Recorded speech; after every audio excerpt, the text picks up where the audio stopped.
Hola, muy buen día a todas y todos que nos acompañan en esta conferencia de modalidad virtual.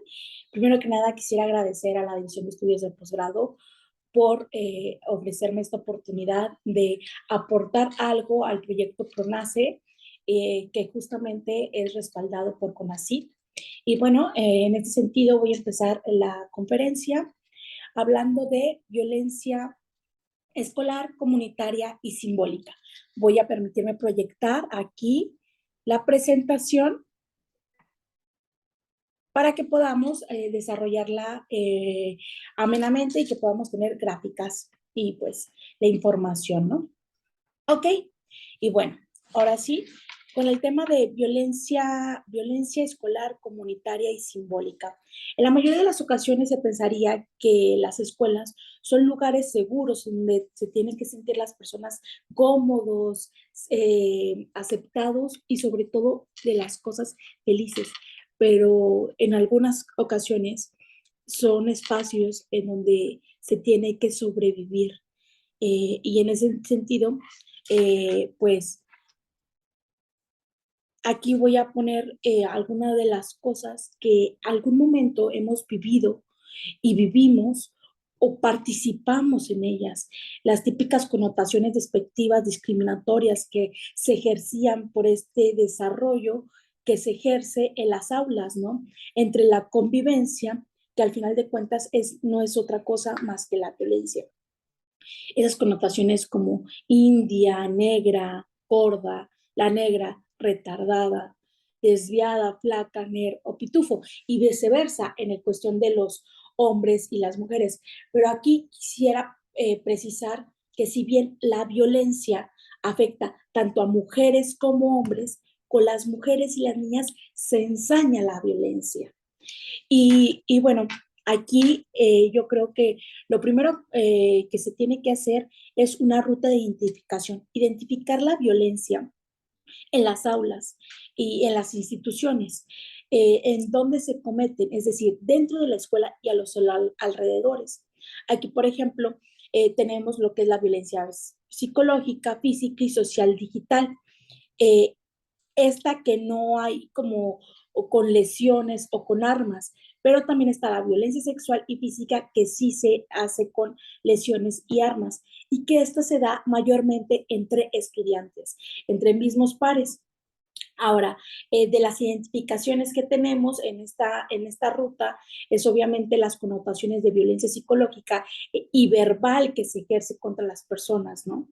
La violencia física, que son probablemente en los golpes o las peleas o las riñas, y que estas mayormente se identifican por los lugares en donde se ejerce, ya sea en los baños, en los pasillos o incluso a las afueras de las instituciones, ¿no?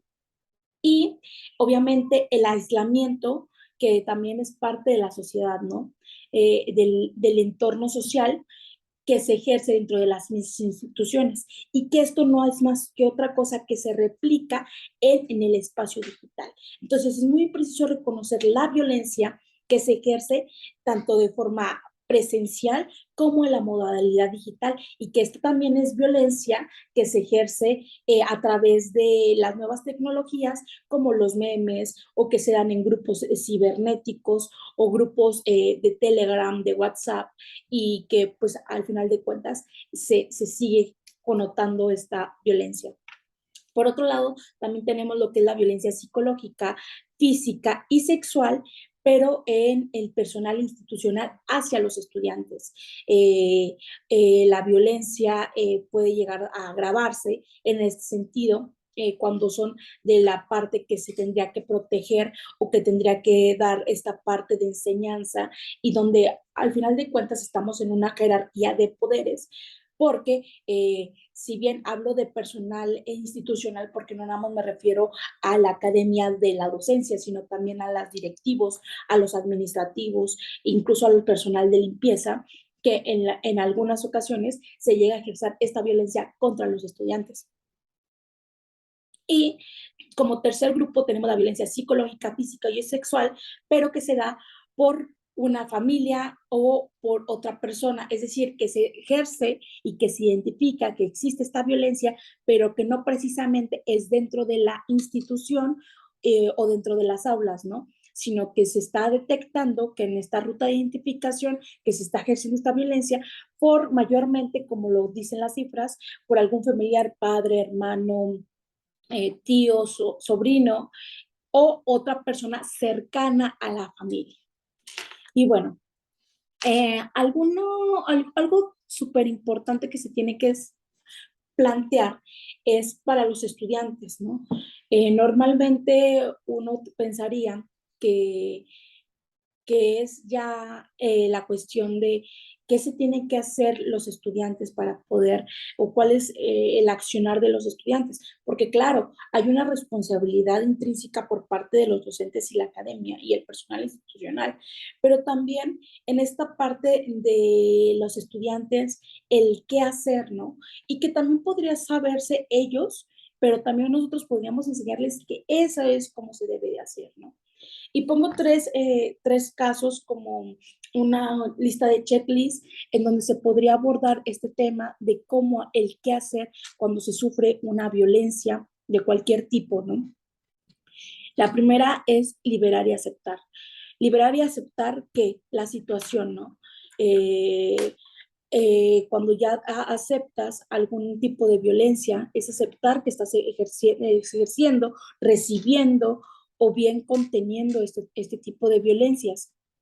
Ya cuando aceptas se puede llegar a ver cómo puede ser. Algunas de las connotaciones que decíamos al principio de, no, pues es que eres gorda, pues sí, soy gorda. Y entonces en esta parte estoy aceptando mi fisiología, pero que eso no haga que me violente más o que eso no me haga sentir más.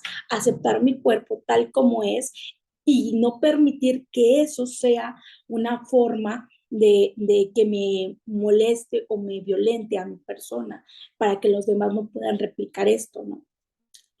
Lo segundo sería analizar la situación.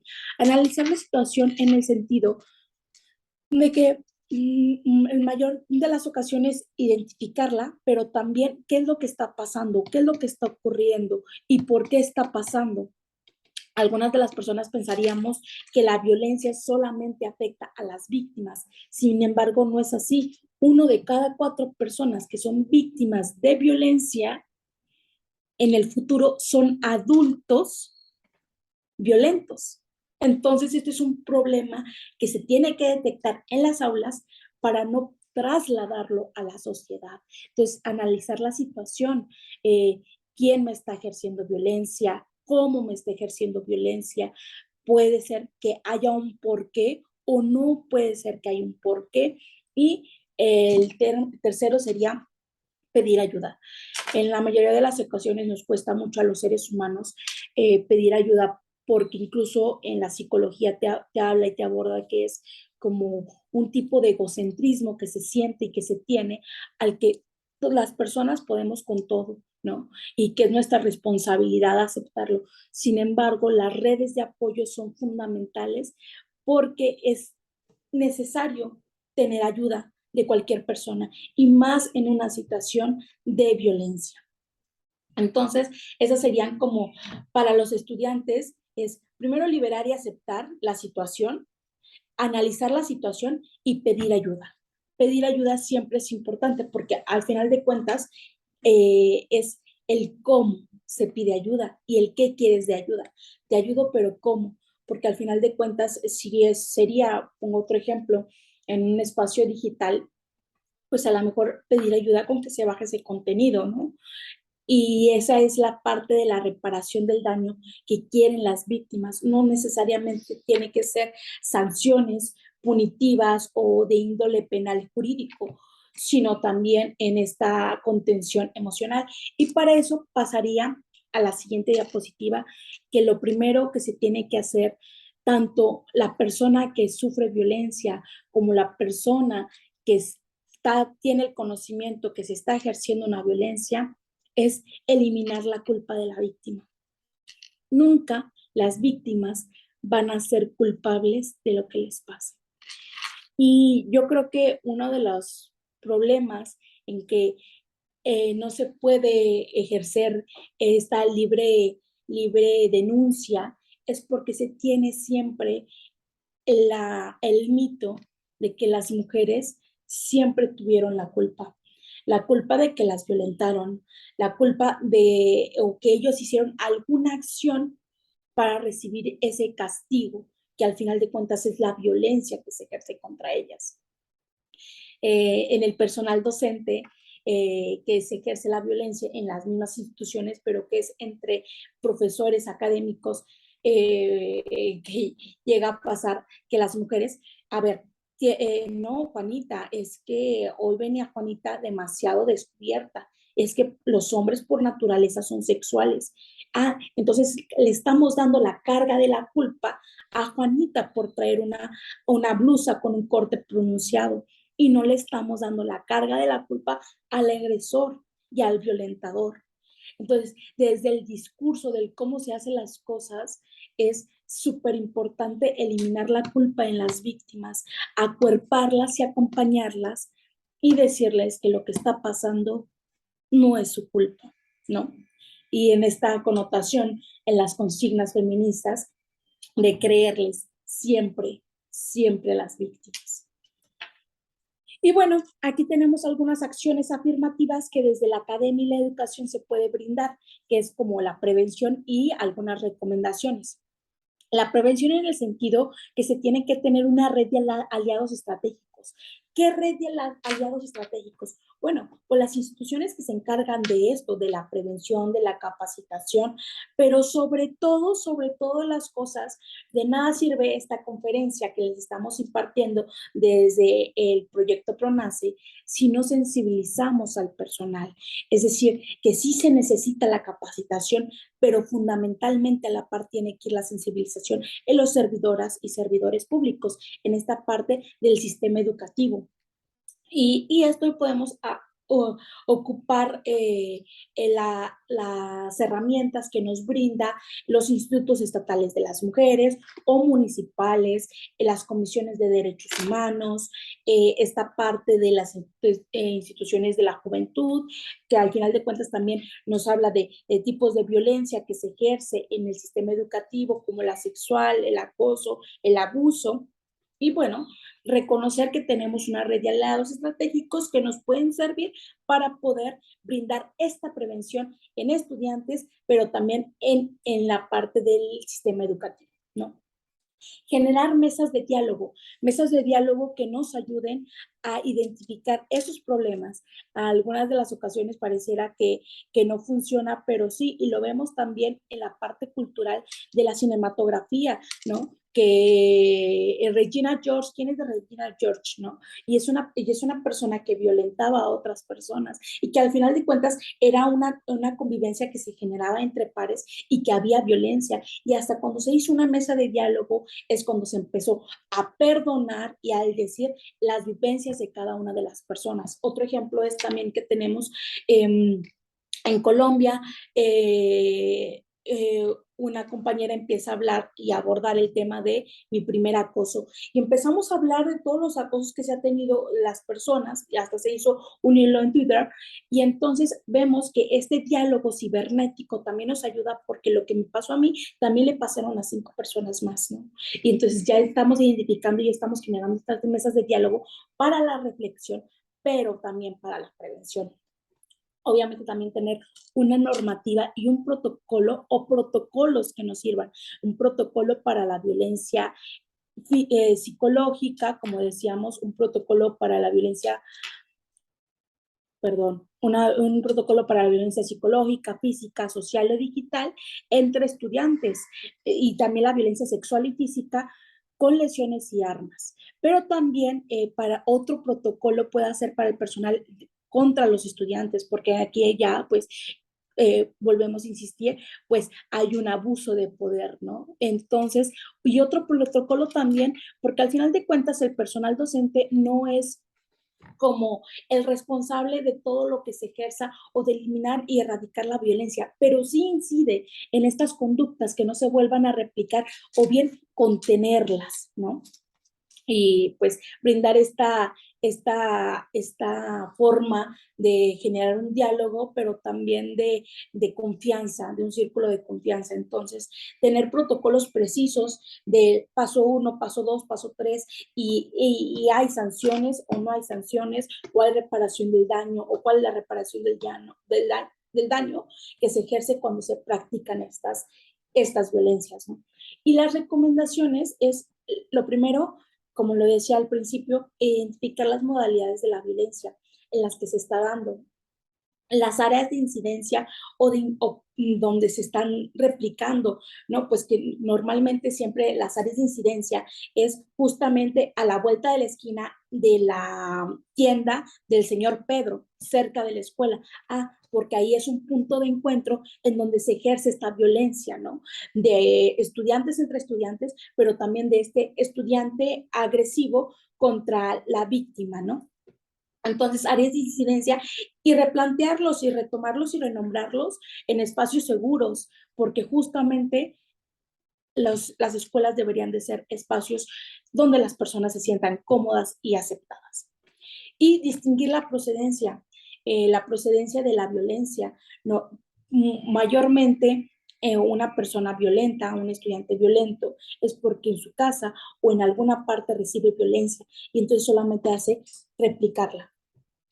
Y un autoevaluación y monitoreo, una autoevaluación de las políticas que estamos implementando en el sistema educativo o una evaluación de lo que se está haciendo en la materia de cívica y ética, en los talleres de derechos sexuales y reproductivos, una evaluación de esta violencia comunitaria o estudiantil, este llamado bullying, en la prevención del mismo, y que en muchas de las ocasiones puede llegar a derivar en que ya las personas que sufren esta violencia ya no sobreviven a ella, eh, y pues desgraciadamente termina en un suicidio, ¿no?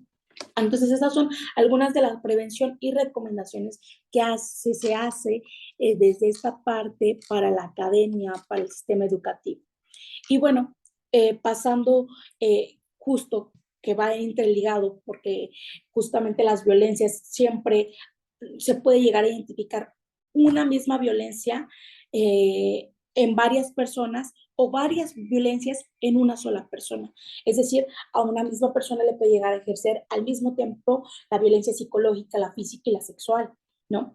Y alguna violencia, por ejemplo, la violencia psicológica puede estar en 4 personas por un grupo de personas que hace contra la minoría, ¿no? Entonces, aquí también en la violencia comunitaria nos ejerce o se aborda desde un espacio público, desde el espacio público en el que se ejercen las violencias contra las mujeres y las niñas, que también pasa con los niños y los hombres, pero insisto, se ensaña con las mujeres y las niñas.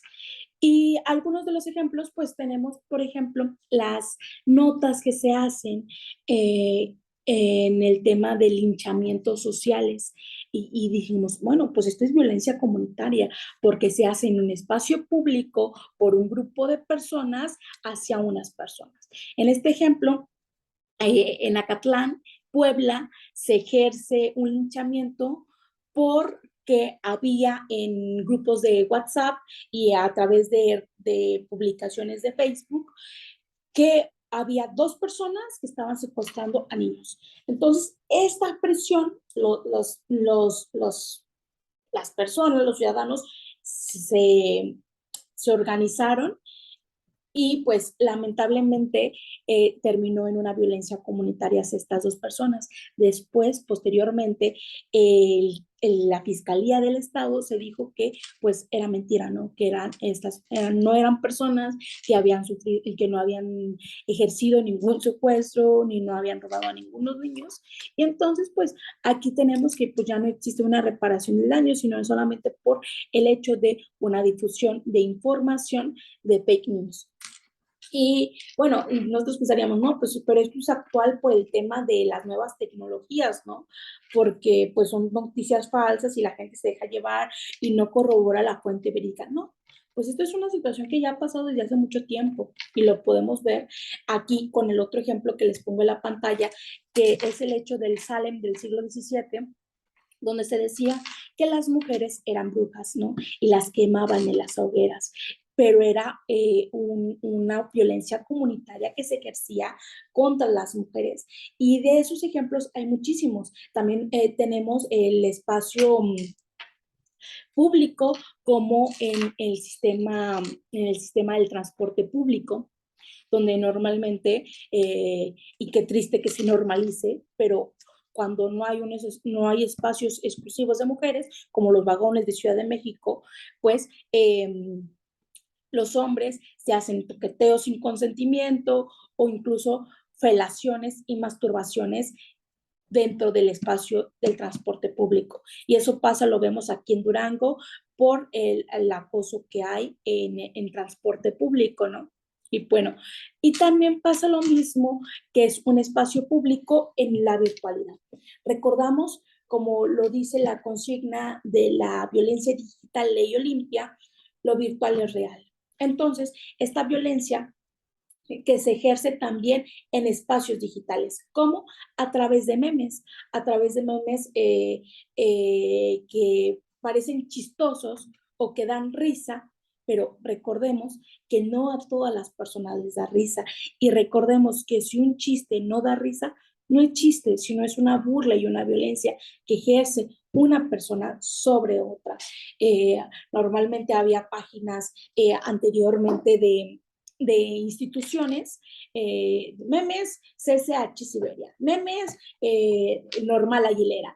Entonces, al final de cuentas, son estas violencias comunitarias que se hacen en el espacio físico, presencial, pero también en el espacio digital y que las llamadas acciones colectivas que se hacen solamente para violentar de forma masificada a una persona. Y pues en esta parte también tenemos lo que es la violencia simbólica. ¿Por qué es tan importante renombrar y retomar la violencia simbólica?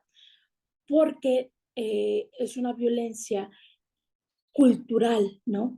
Ya avanzamos mucho tiempo en el tema legal, pero hay que recordar que el gran cambio que se necesita hacer es cultural.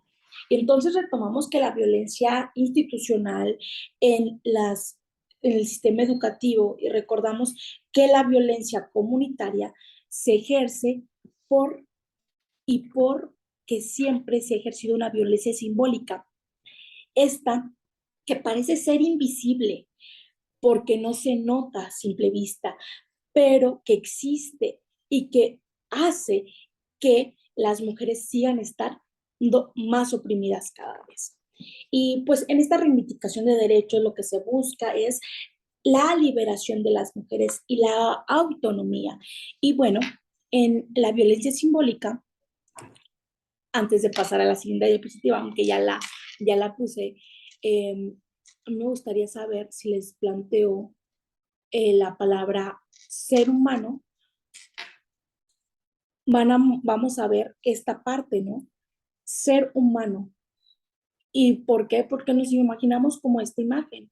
Eh, Casi lo puedo apostar porque ya recuerden que somos brujas las mujeres que defendemos los derechos y que están en contra de las violencias. Entonces, probablemente la imagen es esta. Un hombre fornido, un hombre con el cabello corto, un hombre blanco.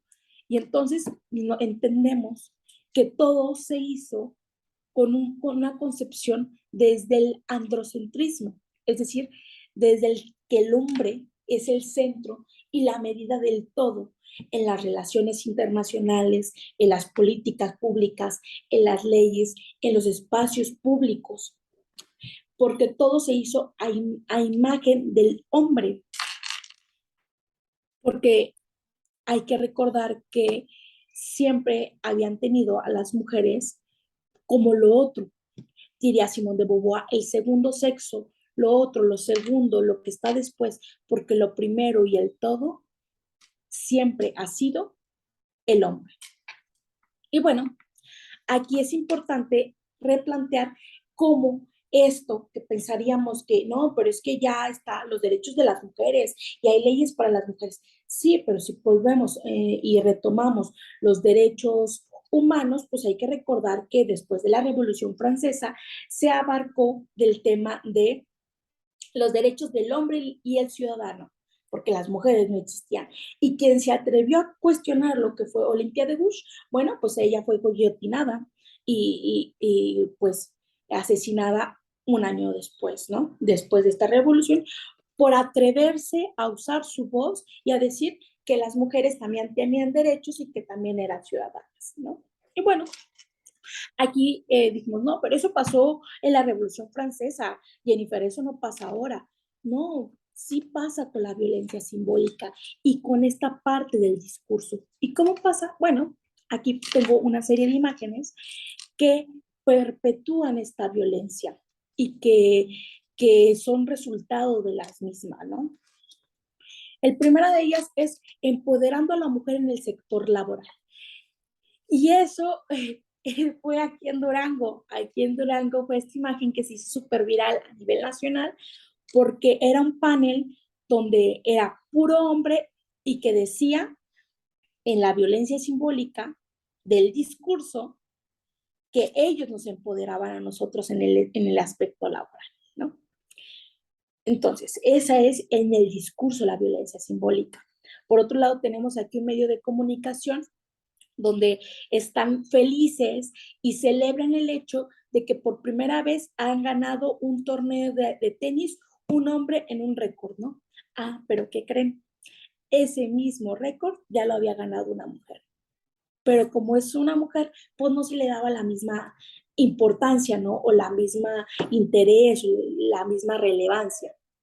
Y bueno, otro también que normalmente se da es en el aspecto de el tema de desde la mercadotecnia. ¿Y cómo desde la mercadotecnia? Pues sí, desde esta parte de que en las películas de la cinematografía, en el marketing de los tenis, o lo vemos, por ejemplo, en las hamburguesas de Whopper, ¿no? Del 8M. Y es que está bien que se quiera visibilizar la violencia a través del discurso y las consignas feministas.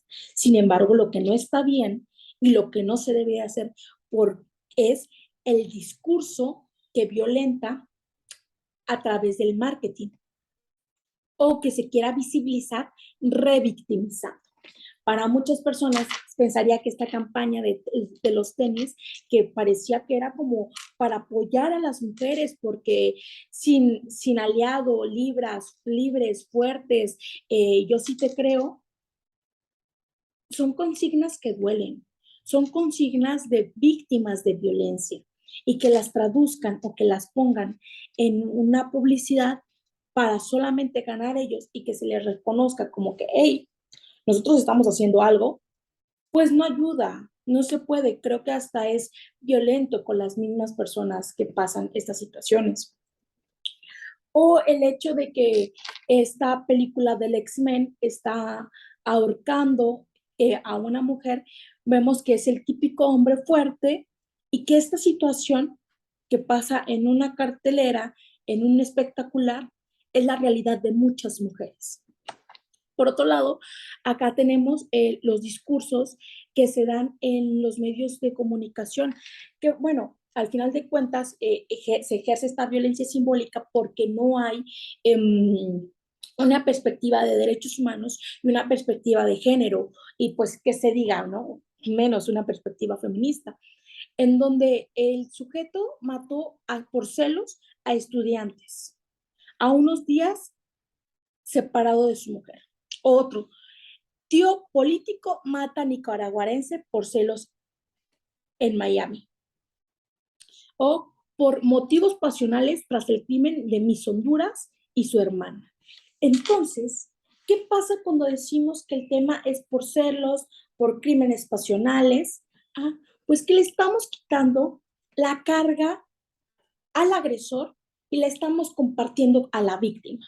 Ah, porque pues es una relación, eran una pareja y sentía celos. Ah, porque algo debió de haber dicho la mujer. Y entonces retomamos otra vez en estas imágenes la culpa y que sin darnos cuenta volvemos a darle la culpa a las mujeres. Ya casi termino porque nos está quedando 10 minutitos y bueno, entonces aquí es parte de la violencia en el discurso. Y bueno, pero la violencia afecta a mujeres y hombres. Sí, claro, ya lo hemos repetido en varias ocasiones. Y también puede llegar a afectar a los hombres en esta parte de la violencia machista, en donde las personas, hombres y niños, no se pueden desarrollar de forma, de forma precisa o en el que todas las personas deberíamos de hacerlo. No llores, pareces niña. Ay, entonces llorar está mal porque si no te pareces a una niña. Ah, o en esta parte en donde ya no nada más es el androcentrismo, sino también el falocentrismo, ¿no? Que la medida del pene, el pene, perdón, si dije alguna palabra indebida, así soy, es quien tiene el falo más grande y por tanto es más hombre, ¿no? O la violencia machista también que afecta al de compórtate como hombre o sé un hombre, pero tiene que ser en estas conductas que nos dijeron del qué es ser hombre y qué es ser mujer, que al final de cuentas son estereotipos, pero son estereotipos que se siguen perpetuando con la violencia simbólica. Y vamos a decir que esta parte ya es desafiar, porque sí se ha hecho un gran avance de términos legales. Tenemos la CEDAW, ¿no? Tenemos la ley de acceso a las mujeres a una libre de violencia, tenemos las declaraciones de derechos humanos, pero ya el aspecto no es tanto legal, porque incluso ya se hacen convocatorias de esta violencia simbólica para erradicarla con los techos de cristal que existen, con convocatorias exclusivas para mujeres. Porque vamos a decir, ay, pero ¿por qué para mujeres? Ay, Juanito, pues déjate explico, porque la violencia simbólica ha afectado tanto en el tema cultural que se traduce en el aspecto social y laboral, ¿no? Y justamente aquí cuando se empieza a replicar de forma internacional se puede ver cambios precisos. Y ahora digamos, no, pues es que las mujeres siempre quieren más. Pues sí, pero a veces no nos hemos dado cuenta que el movimiento feminista es uno de los movimientos del siglo XX más fuerte que ha tenido el mundo sin violencia y que ha generado muchos cambios y mucho avance de derechos, pero todavía nos falta la parte legal. Pero ¿y entonces dónde están las mujeres? ¿Dónde están todas esas mujeres que se ha hecho tantas leyes y que se ha hecho, pues es que no es lo mismo empezar una carrera de 100 metros en el metro cero que en el metro 50, ¿no? Porque aquí hay una doble carga, ¿no? Porque las mujeres son, aparte que buscan un buen salario y un buen trabajo, también son cuidadoras, cuidadoras de los hijos, cuidadoras de incluso del esposo, cuidadoras, y siempre es más difícil para las mujeres acceder a las mujeres en la academia, en la ciencia, en los poderes judiciales, incluso en los gabinetes, en las Fuerzas Armadas o como presidentas de la República o de potencias mundiales, ¿no? En la actualidad existen 17 de los 196, solo 17 presiden un gobierno, 11 son jefas de Estado y son 3 gobernadoras. Y esto lo vemos en México, ¿no?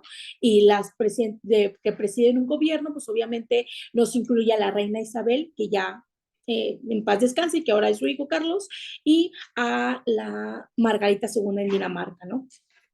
Y bueno, a mí me gustaría, ya para finalizar, después pasamos a preguntas y respuestas, que se reconociera a estas mujeres, así como se reconoce a estos hombres, ¿no? Con la, como así, o sea, con verlo sabemos que es Mark Zuckerberg, Albert Einstein, Francisco y Madero, pero cuando vemos esta, no sabemos quién es ella, que ella es Ada Lebonés, la primera mujer que inventó un programador y que por eso Mark Zuckerberg creó Facebook o que se creó el Internet. También por apoyo de una mujer se creó el Wi-Fi. O Marie Curie, que ganadora de 2 premios Nobel, ¿no? O esta parte que tenemos al final es Emilia Galindo, que es duranguense de Lerdo y que fue después de la lucha de Madero, pues ella luchó por nuestros derechos, por el derecho al sufragio mexicano en esta parte, ¿no? Que estuvo insistiendo y que pues al final de cuentas no se le reconoce como a los hombres. Y bueno, en esta parte yo creo que la violencia, para concluir, la violencia simbólica afecta a mujeres y hombres, se ensaña con las mujeres y que hace que perpetre otras violencias, como la violencia escolar, como la violencia comunitaria y otro tipo de violencias. Y bueno, muchísimas gracias por su atención. Ahora sí pasaría a la parte de preguntas y respuestas. Voy a quitar la diapositiva para poderme ver en grande. Y bueno, eh, la primera pregunta que nos hacen es, las mujeres exageran. Aquí la apunté. Las mujeres exageran. No, las mujeres no exageramos. No es exageración cuando se sale a las calles a retomar los espacios públicos en esta parte por la reivindicación de derechos, pero también por las luchas colectivas. Y es que entendemos que todo lo personal es político y lo que le pasa a Marta me puede pasar a mí. Y entonces es reconocer la violencia y que no se sigue ejerciendo y que si se ejerce no se haga en impunidad de un sistema, no nada más de Estado, sino también un sistema social.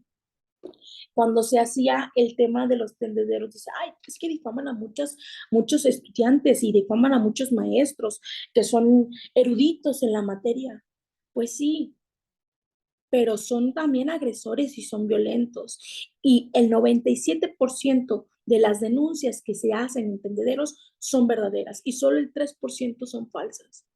Entonces aquí hay que reconocer que están funcionando los tendederos, a lo mejor no como una acción punitiva o como una acción de reparación del daño, pero sí como una justicia social para las víctimas de estas violencias. Las mujeres no exageramos. Ahora, otra de las preguntas que nos hacían es, a ver, aquí me la están pasando,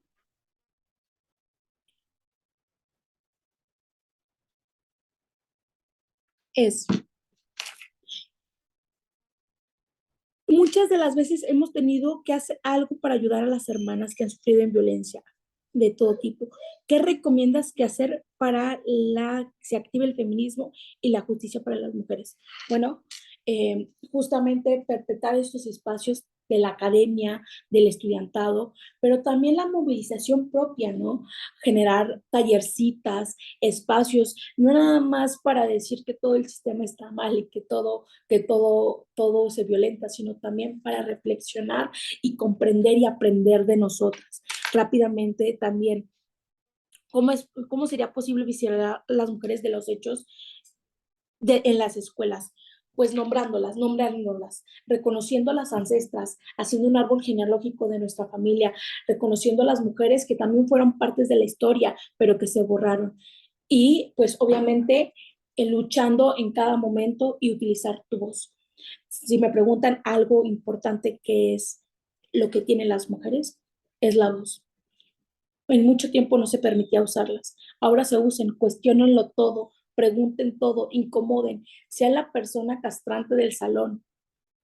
Porque si ustedes no hacen esa pregunta o si ustedes no cuestionan, alguien más a lo mejor tenía la misma situación, la misma duda o tenía la misma inquietud o estaba en contra de lo mismo, pero por ello no lo hizo. Entonces usen su voz. Sería todo. Hasta luego. Muchísimas gracias.